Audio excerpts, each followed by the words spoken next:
Bismillahirrahmanirrahim. Assalamualaikum warahmatullahi wabarakatuh. Ahlan wa sahlan, kaifa halukum hadha sabah ayyuhat tulab wa talibat. Alhamdulillah naltaqi aidan fi hadzal yaum fi sa'ah fi dars al-lughatul arabiyyah bil darsuna al-an maudu' darsuna al-an at-tarkib. Anak-anak sekalian, alhamdulillah bertemu lagi kita di dalam pelajaran bahasa Arab. Hari ini materi kita masih pelajaran kedua, Murafiqul Madaris, dengan tema tarkib, at-tarkib. Ini tema ini at-tarkib, artinya struktur kalimat.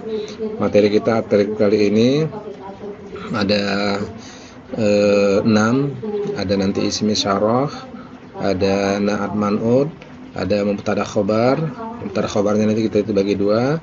Yang pertama mubtada khobar, tapi mubtadanya ismi syarah, khobarnya na'at man'ud. Yang kedua mubtada khobar juga, mubtadanya isyarah, khobarnya zorob makan. Kemudian ya ada nanti kata tanya. Kata tanya dalam bahasa Arab namanya istifhamiyah.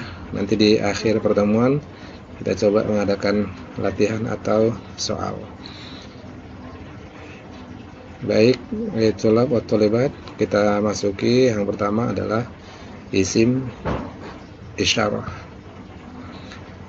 Isim isyarah dari materi kita ini adalah isim atau kata benda yang dipakai untuk menunjukkan sesuatu, baik untuk jarak dekat maupun untuk jarak jauh. Jadi isim isyarah itu adalah kata petunjuk, kata yang digunakan untuk menunjuk. Perinciannya, isim isyarah itu yang pertama untuk lil qarib, untuk benda yang dekat, dan lil ba'id, untuk benda yang jauh. Untuk benda yang dekat, isim isyarahnya adalah haza dan hajihi. Bedanya haza lil muzakkar untuk laki-laki, hazihi lil muannas untuk perempuan. Contoh lil muzakkar untuk muzakkar laki-laki, haza Muhammadun, ini si Muhammad. Haza inilah namanya isim isyarah lil qarib, untuk benda yang dekat, makanya artinya ini, berarti dekat, ini si Mahmud. Isim isyarah lil qarib untuk yang dekat, tapi lil muannas untuk muannas, hajihi, hazihi mahmudah, hazihi mahmudah, ini si Mahmudah. Mahmudah ini nama orang. Yang kedua isim isyarah lil ba'id, untuk benda yang jauh atau untuk jarak jauh. Sama jumlahnya dua, zalika untuk laki-laki, tilka untuk perempuan. Zalika dan tilka artinya sama, yaitu itu. Contoh, zalika kitabun, itu buku, berarti buku itu jauh dari kita, makanya kita gunakan isim isyarah lil ba'id, untuk yang jauh. Kenapa zalika? Karena zalika isim isyarah untuk muzakkar, maka benda setelah zalika itu adalah muzakkar. Kitabun, apa tandanya muzakkar? Tidak ada ta marbuthah di ujungnya. Kemudian tilka isim isyarah lil ba'id, tapi untuk muannas, perempuan. Contohnya tilka mistaratun atau tilka mistarah, itu penggaris atau roll. Kenapa digunakan tilka? Karena mistarah perempuan, muannas. Apa tandanya? Ada ta marbuthah. Ini dia ta marbuthah itu, dia di ujung kata. Selanjutnya keterangan tambahan. Contoh dalam kalimat hadza faslun, ini kelas. Hadhihi ghurfatun, ini ruangan. Hadza, hadhihi isim isyarah lil qarib, kata tunjuk untuk benda yang dekat. Bedanya haza untuk laki-laki, hazihi untuk perempuan atau muannas. Keterangan kata faslun ini atau ghurfatun ini, ulang, kata faslun ini atau ghurfatun yang ini yang jatuh setelah hadza atau hazihi, yang jatuh maksudnya terletak, terdapat setelah hadza hazihi, tidak diawali al, tidak pakai alif lam di sininya, tidak ada al faslu al ghurfatu, tidak ada pakai al, sehingga diposisikan sebagai predikat dari haza atau hazihi. Kalau begitu, haza ini adalah subjek, al-faslun adalah predikat dalam bahasa Indonesia. Kenapa? Karena dia tidak pakai al, tidak hadzal faslu, tidak pakai al. Yang kedua, hadzal faslu jamilun, hadzal faslu jamilun, kelas itu bagus, kelas itu indah. Dua, hadzihil ghurfatu jamilatun, ruangan ini bagus. Keterangannya, kata faslu ini atau ghurfatu ini diawali oleh al, pakai al. Nah ini dia, pakai alif lam. Ini sama ini dan ini sama ini, sehingga posisinya digandengkan dengan hadza atau hadhihi menjadi subjek. Sementara yang jadi predikatnya adalah hadza jamilun atau jamilatun. Maksudnya karena kata-kata faslu, kata-kata ghurfatu pakai alif dan lam, maka haza faslu digabungkan, dua kata ini menjadi subjek dan jamilun menjadi predikat. Sementara ini hazihil ghurfatu, karena ininya pakai alif dan lam, maka hazihi dan ghurfatu digabungkan menjadi satu. Nanti akan kita jelaskan lebih lanjut, itu namanya mudhaf ilaih. Digabungkan menjadi satu, karena dia sudah menjadi satu maka dia menjadi subjek, ini menjadi subjek. Sedangkan jamilatun menjadi predikat. Ruangan itu bagus. Baik, kita lanjut. Yang kedua, naat man'ud. Naat dan man'ud. An-na'tu dan al-man'ud. Naat yang ini adalah kata yang memberikan sifat atau karakteristik tertentu pada kata yang ada di depannya. Sedangkan man'ud adalah kata yang disifati. Kita ulang, naat adalah kata yang memberikan sifat atau karakteristik tertentu pada kata yang ada di depannya. Sedangkan man'ud adalah kata yang disifati. Naat artinya sifat atau karakter. Man'ud adalah benda yang diberi sifat atau diberi karakter. Perhatikan beberapa contoh. Ada beberapa contoh yang mau kita lihat. Kalimatnya, Ibrahim tilmidun nasyitun. Ibrahim tilmidun nasyitun. Si Ibrahim adalah siswa yang rajin. Si Ibrahim adalah siswa yang rajin. Kita analisa kedudukannya. Ibrahim yang ini, Ibrahim menjadi mubtada, tilmidun menjadi man'ud, nasyitun adalah na'at. Ibrahim kedudukannya mubtada, tilmizun man'ud, nasyitun na'at. Si Ibrahim adalah siswa yang rajin. Jadi dalam kalimat sempurna itu harus ada mubtada dan khobar. Mubtada adalah letak kata yang di awal. Kalau dalam contoh ini Ibrahim menjadi mubtada, ini, sedangkan tilmizun dan nasyitun digabungkan, na'at dan man'ut ini digabungkan, kedua-duanya menjadi khobar. Yang kedua, Fatimatun tilmizatun nasyitatun. Si Fatimah adalah siswi yang rajin. Kita analisa dulu kedudukannya. Fatimah menjadi mubtada, tilmizatun man'ut, nasyitatun na'at. Man'ut, na'at dan man'ut ini digabungkan menjadi satu. Kalau udah digabungkan menjadi satu berarti Fatimah adalah mubtada, tilmizatun nasyitatun digabungkan, dua kata digabungkan menjadi satu, namanya khobar. Kita lanjut. Catatan. Dalam bahasa Indonesia, na'at diposisikan dengan terjemahan kata yang. Sekali lagi, na'at kita artikan menggunakan yang. Contoh, saya punya mobil yang bagus. Saya punya mobil yang bagus.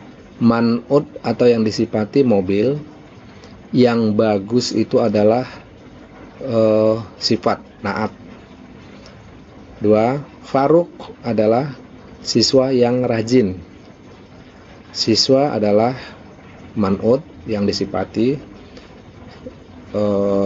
Na'at adalah yang rajin. 2. Na'at harus sesuai dengan man'ut dari sisi jenis kelamin, dalam kurung muzakkar dan muannas. Kita coba lihat ke belakang, harus sama itu adalah ini tadi, tilmizun nasyitun. Kalau ini tilmizun laki-laki, nasyitun harus laki-laki muzakkar. Tidak boleh tilmizun nasyitatun pakai ta. Yang kedua, kalau ini muannas perempuan, tilmizatun, ini harus nasyitatun, sama-sama pakai ta marbuthah. Ini ta marbuthahnya. Tidak boleh tilmizatun nasyitun, atau kita balik, tilmizatun nasyitun, tidak boleh. Atau tilmizun nasyitatun, ke bawah, tidak boleh. Harus sama. Itu maksud yang ini tadi. Na'at harus sesuai dengan man'ut dari sisi jenis kelamin atau muzakkar dan muannas. Kita lanjut. Yang ketiga, mubtada dan khobar. Dalam kalimat sempurna itu harus, jadi dikatakan kalimat sempurna apabila ada mubtada dan khobar. Mubtada, sekarang kita coba mubtadanya isim isyarah, khobarnya na'at atau dzaraf makan. Sebagaimana telah disebutkan di bab 1, atau mubtada adalah kata benda atau isim yang berada di awal kalimat dan berkedudukan sebagai subjek.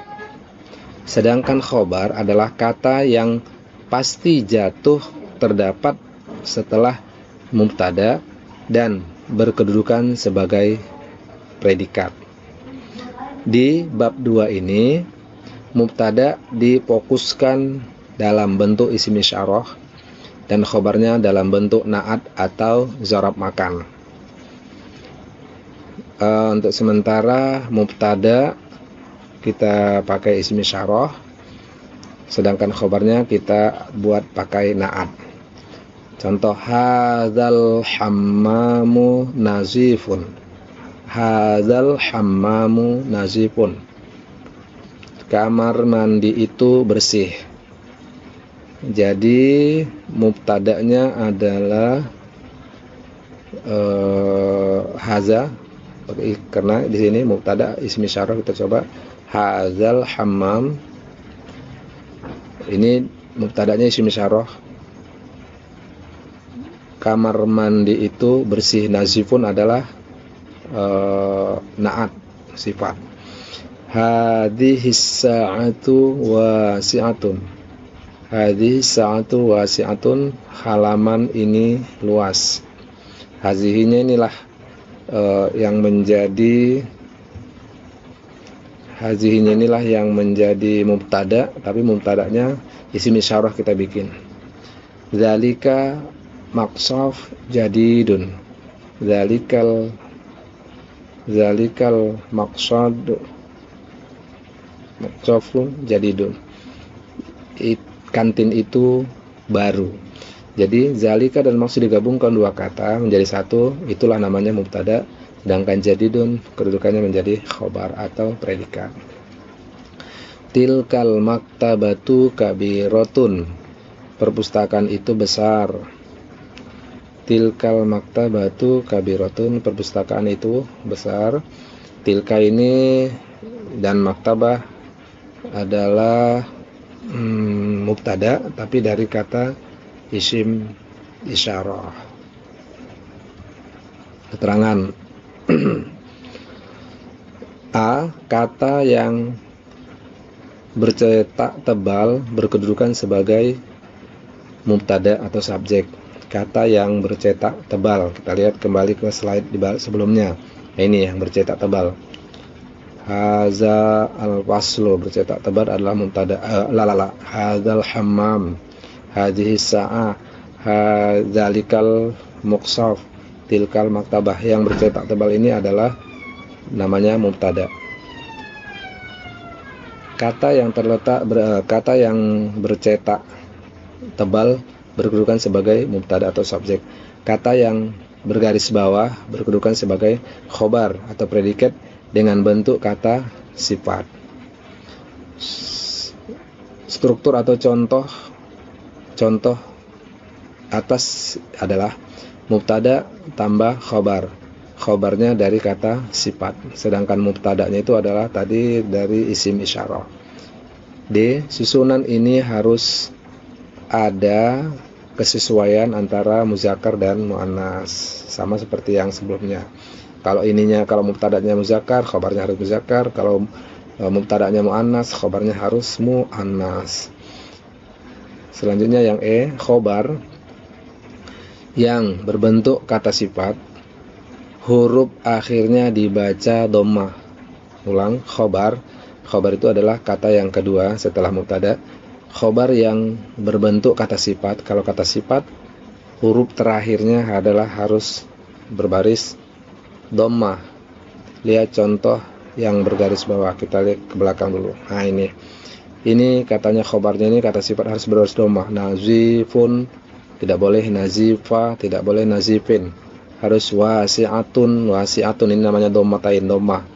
Jadidun huruf terakhirnya baris dhammah. Kabirotun tidak boleh kabirotan, kabirotin nggak boleh. Harus berbaris dhammah.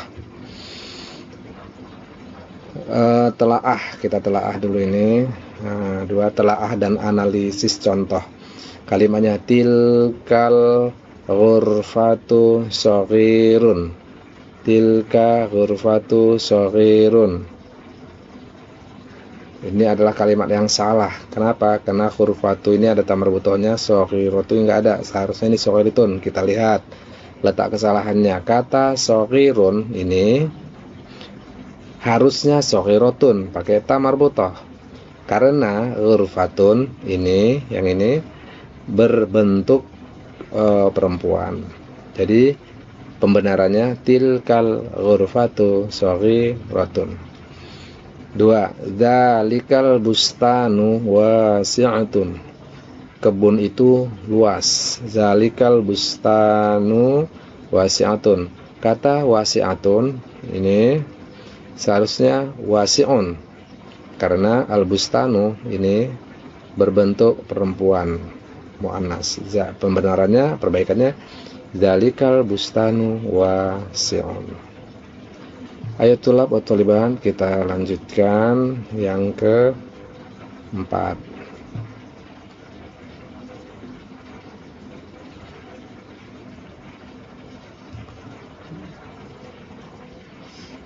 Kita lanjut. Nah ini mubtada isim isyarah, khobarnya zorob, makan. Tadi sebelumnya ini mubtada isim isyarah, khobarnya sifat atau naat. Sekarang khobarnya kita tukar menjadi zorob makan, keterangan tempat.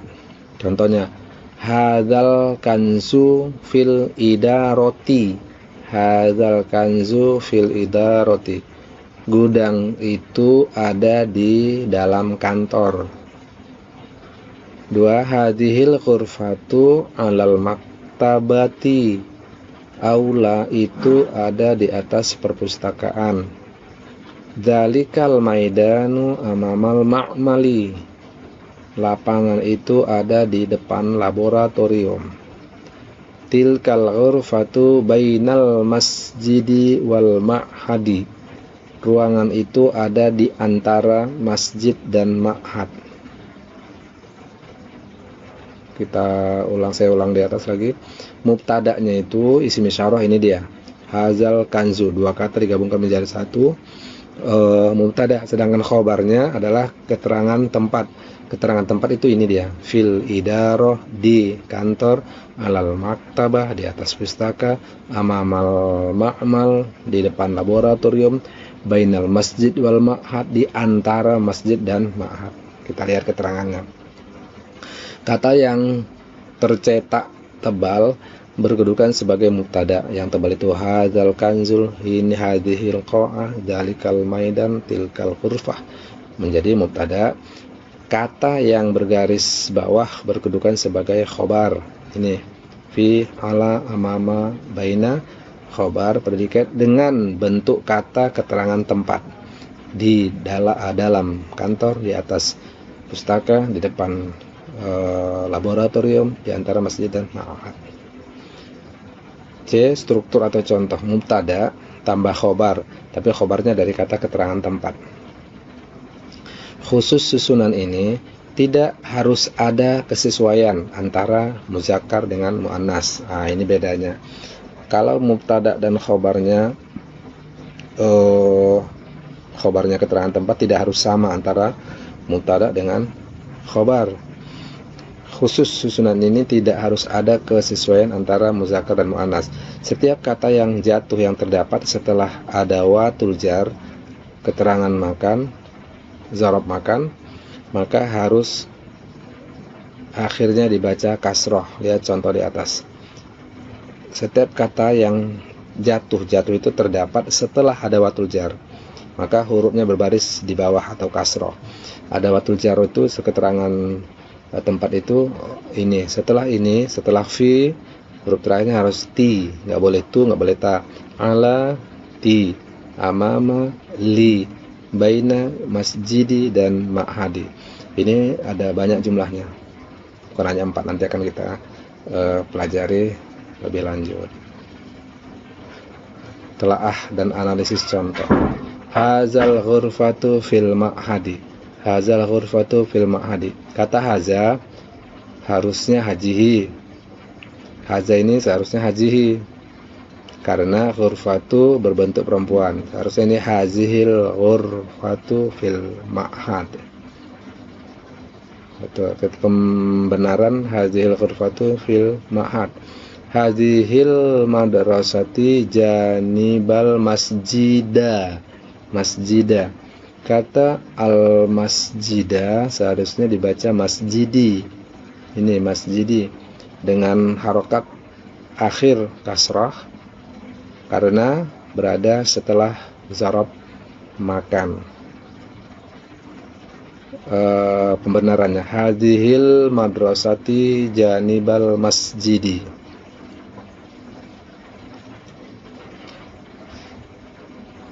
Kita lanjut. Kata tanya istifhamiyah, istilahnya dalam bahasa Arab istifhamiyah ini hanya sebagian, diantaranya ila aina, min aina, aina, atau aina, min aina, ila aina. Untuk sementara yang 3 ini dulu kita pelajari dasarnya. Kata tanyanya aina, min aina, ila aina, artinya di mana, dari mana, kemana. Untuk menanyakan posisi atau letak benda, kita pakai ana untuk mengetahui di mana posisi benda itu. Kita gunakan min aina, dari mana datang sesuatu benda, melihat dari mana asal usul benda. Ila aina, dan lokasi yang dituju. di mana lokasi yang dituju. Contoh pertanyaannya, ainal qa'ah? Ainal qa'ah itu di mana? Salah ini, maaf, bukan pena, tetapi seharusnya aula. Tapi kalau mau kita bikin pena, ainal qalam. Ini qa'ah artinya aula. Al-qa'atu alal maktabi. Aula di atas perpustakaan. Pena di dalam tas, salah juga artinya.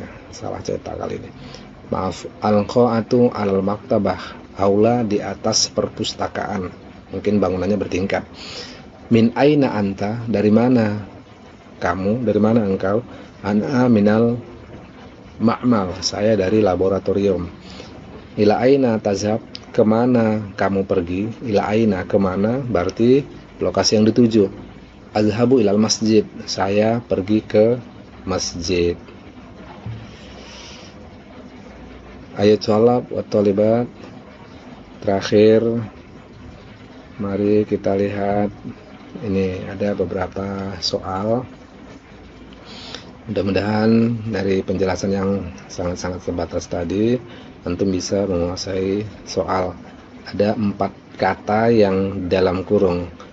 Ikhtar as-sahih mimma baina qausain. Pilihlah salah satu dari kata yang ada dalam kurung. Hadza titik-titik. Hurfatun, idaratun, sahatun, hammamun. Sahatun, hammamun, awidaratun, atau hurfatun. Pilih salah satu yang sesuai dengan hadza. Jawabannya boleh dilingkarin, boleh digarisbawahi, dan seterusnya 1 sampai 10. Untuk yang soal latihan pertama. Latihan yang kedua, perintahnya ikhtar kalimatul munasabah as-sahihah mimma baina qausain. Pilihlah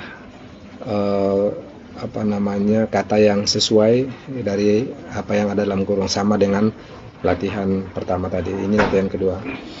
Bustanu titik-titik. Sahuratun atau doyingkun atau wasiun atau kabiratun. Idaroh, bustan itu kebun. Idaroh, doyikun, saghirun, nazifun, wasiatun. Bilatun, sahatun, hammam, sulamun, kanzun, muazzafun, tilmidun, mudarrisatun. Baik, anak-anak sekalian, tulab wa tholibat, sampai di sini materi kita pada pagi hari ini. Mudah-mudahan kita bisa menyelesaikan tugas kita, baik anak sebagai mu'alim, antum sebagai tulab wa tholibat, dengan baik. Insyaallah kalau kalian mau mengulang-ulang bisa dikuasai. Hatta huna darsuna, insyaallah nastamir fil usbu'il qadim. Ila liqa, ma'assalama. Assalamualaikum warahmatullahi wabarakatuh.